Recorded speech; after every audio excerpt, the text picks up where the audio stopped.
Hey guys, hope we're all doing good. This is your Tuesday WOD video. I've literally just done the workout that I'm about to demo and prep you guys for. Really nice workout, really good, dead fun. So you guys are going to enjoy it, I am sure. So to start with, we're going to need to get ourselves warm. Easiest way to do that is to get moving. So what we're going to do is you're going to go through 3 rounds. You're going to go 20 mountain climbers, and then you're going to do 5 slow downs on some push-ups. So regardless of where you are at with push-ups, whether or not you're a fully planked out person or a knees person, or you're doing some sort of other scale where we're up on boxes or something like that, today we're going to go for the full planked out push-up, and we're only concentrating on the slow down portion. So once you've done your 20 mountain climbers, you're then going to come in to the top of that push-up position, and you're going to come down as slow as you can, nice and slow to the floor. From here, it doesn't matter how you get up, yeah? So if you've got it, nice, decent push back up. If you haven't, that's fine. Just worm it back up again, get yourself back into that position, and then we're going to go slow down again. So we're doing 20 mountain climbers into 5 slow downs, and you're going to do that 3 times through, just to get our shoulders, get us ready for some pushing, because there is some pushing in this workout, and also get our heart rate up a little bit with them mountain climbers. So once we've done that, we're going to roll into a little bit more warm, a little bit stretchy. So we're going to go 30 seconds pigeon stretch on each leg. So that's going to be, again, you're going to be in this push-up position, and you're going to bring one of your back legs, knee all the way through, bring it in, and you're going to sit down on that. Again, you should feel this stretching. As with the other week when we did pigeon stretch, there'll be hamstrings and glutes on this, and maybe you'll feel it a little bit in your hip as well. If you want to make this harder, you can bring this foot a lot forward, but obviously, as you can see there, I start to rise up a little bit on the back, so I'm sitting on it a little bit. You're going to do 30 seconds on either leg of that. While you're doing your 30 seconds, try and push yourself a little bit further to the floor. Jess will always tell you guys to be pushing towards that edge. That's where you want to be, just on that point where it's not really hurting, but you can feel that stretch. So you're going to do 30 seconds either side of that stretch. Then we're going to go single leg chair. You guys can grab a hold of something if you want for this, give yourself that little bit of balance. But we're going to be sticking one foot on top of our knee, and then we're going to be bending that knee down. So it's going to be coming up, and then we're going to bend it down. Like I say, it's all about that balance. If you want, grab a hold of something. If not, just hang out there. You're going to be 30 seconds here. Again, you should be feeling in that glutes, a little bit hip, and a little bit hamstrings maybe. 30 seconds either side again, and then we're going to go into some single leg Romanian deadlifts. Just going body weight for these guys. To be honest, they are hard enough just body weight, especially single leg. So you're going to go 20, which means 10 each side. So you're going to bring all of that weight into that one foot. Make sure it's nice and strong and stable before we do this. Keep that back super tight like we would in any other deadlift. Hinge at that hip, keep this leg nice and straight. And you're going to come down nice and slow. Imagine you've got that weight in your hand. You definitely 100% do not want this back to round. If it does, you've gone too far over. And you're going to stand it back up nice and easy. Go into the other leg, go on the other leg, and you guys are going to keep alternating through until you've done the 20 reps. It's 10 each side. Once we've done that, we're going to go 20 seconds downward dog hold. Nice and easy. You're going to plant them hands. Bring that butt up into the air, head through, and just stick in there for that full 20 seconds. Really pushing that head through, opening up them shoulders a little bit. Once you've been in there for 20 seconds, you're going to run through the whole thing twice more. So you go in pigeon stretch, single leg chair, single leg RDLs, and then back into that downward dog. And you go through that twice more, so 3 rounds of that. Once we've done that, people, we are moving on. We're nice and warm, we're nice and limber, we're ready to go. We are going to hit your 9-minute AMRAP today. So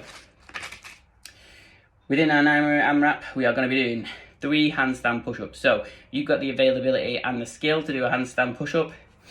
Whack yourself up against the wall, and that's what you're going to be doing. You're only doing 3 every round. If you are someone who is particularly strong, particularly skilled, can keep in handstand push-up for absolute fucking days, go strict, push yourself a little bit on it. However, the other scale of that, if we're not up against the wall, or we just haven't got the availability to get up against the wall, we can go pike. So for these, if you've got something to raise your feet on, maybe a chair, something like that, and you want to go for that full pike, that's cool. You can stick your feet on something and get yourself into that pike position that way. Or we can do just bodyweight pike push-ups on the floor. So sticking them feet underneath us, walking it out a little bit, and then we're going to get our head down to the floor, push it back up again.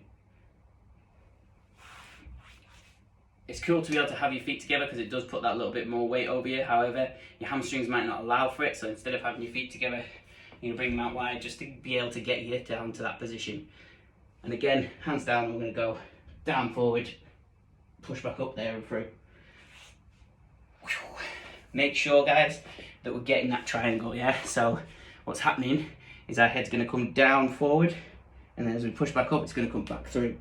We don't want to be coming straight down and then pushing straight back up again. It wants to be that little rock, mimicking what we're doing in our handstand push-ups when we're up against the wall, because that's the movement pattern we're trying to build in there.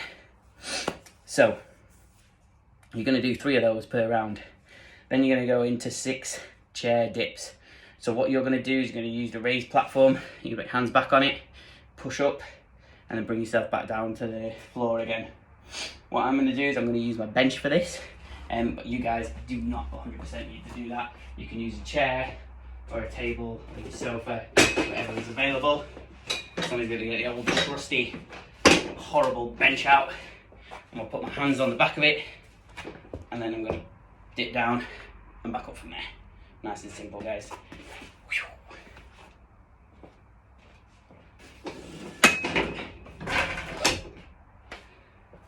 Get out of the way. Once you've done that, 9 air squats, people. Nice and simple. Because it's only 9, let's really focus on that form. So get them feet just outside your shoulders, putting them toes ever so slightly out, and then we're going to get them hips below our knees or as far down as we can. We try and maintain that nice upright chest. If we put weight on ourselves, we want to be able to hold it, yeah? We don't want to be squatting like this.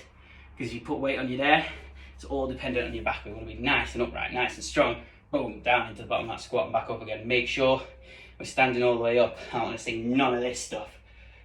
Woo. These don't count. This counts. Down, up, full range, people. All 9 reps. Nice, solid, strong reps, people. All right. We're going to keep rolling through that. 3 handstand push-ups or pike push-ups, 6 chair dips, 9 air squats. Once we get to 5 rounds, which we're all going to do, going to absolutely fly. Once we get to 9 rounds, you've got to hit 60 sit-ups before we roll back in and start back on them reps. So for our 60 sit-ups, if you've got an ab mat, fantastic, use it. If not, roll yourself up a jumper or a t-shirt, something like that, stick that under your back, that'll help. If not, we can totally do sit-ups without ab mats. In the real world, you don't really have ab mats, do you? So, functional fitness. What we're going to do, stick them heels together, pull them into your bum a little bit. You're going to touch the floor in front of you, all the way down, touch the floor behind you, all the way back up, floor in front of you again. Last one, people. You're going to keep rocking them out all the way up to 60. Once you've done your 60, you can crack back on with your reps. Idea of a score, I got 9 reps in this workout. 9 reps? Yeah, I got 9 reps, that's all I did, guys. No, I didn't. I got 9 rounds. 9 rounds dead. So, something to aim for, just push yourself. You can keep moving in this workout, it's a nice one.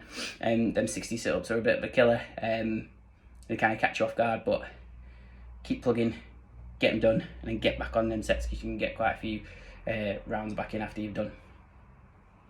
Enjoy that one, guys. Once you finish, take a look at the homework.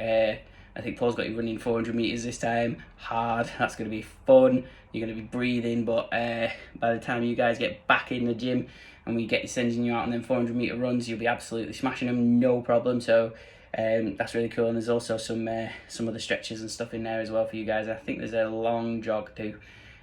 So go off and enjoy that, guys. Sammy out.